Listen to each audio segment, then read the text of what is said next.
De mão em mão, a lenha vai chegando ao topo da fogueira. Aqui, a união é o principal aliado. É com muito trabalho e esforço que a fogueira de Santo Antônio vai ganhando forma e beleza. É muito emocionante, né? A gente trabalhar assim, todo mundo unido.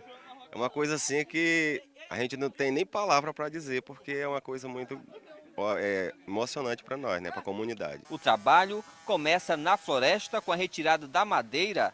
Segundo os moradores, até pouco tempo, o trabalho era mais cansativo. As peças principais eram erguidas com cordas. Hoje, eles contam com a ajuda de máquinas.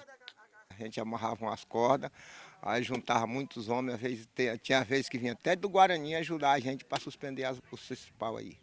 Era suspendido nas cordas, a gente amarrava as cordas lá na ponta, aí prendia o toco deles, enfiava uns pau no toco para poder ir fazendo força e suspendendo a corda, suspendendo até suspendia. A fogueira gigante já é tradição aqui no bairro Santo Antônio, no município de Mâncio Lima. De acordo com os moradores, ela vem sendo construída há 22 anos para comemorar o Dia do Santo.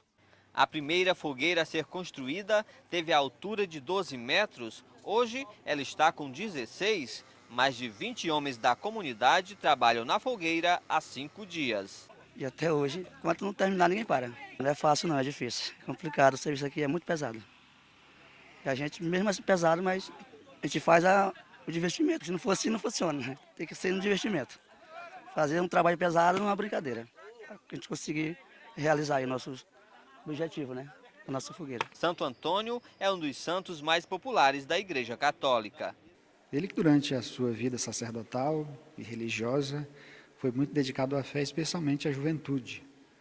E organizando casamentos das meninas, dos rapazes, especialmente aqueles que tinham menos condições financeiras, né? Então ele organizava, arrumava donativos, dinheiros para ajudar as meninas a arrumar um esposo ou um noivo. Ele, além de ser um grande pregador, ele reunia as pessoas para fazer o bem e especialmente se apresentarem diante de Deus ou estar na igreja. Então, o ponto alto dessa tradição é quando a fogueira gigante é acesa em homenagem a Santo Antônio. A noite junina em Mâncio Lima ganha uma iluminação especial.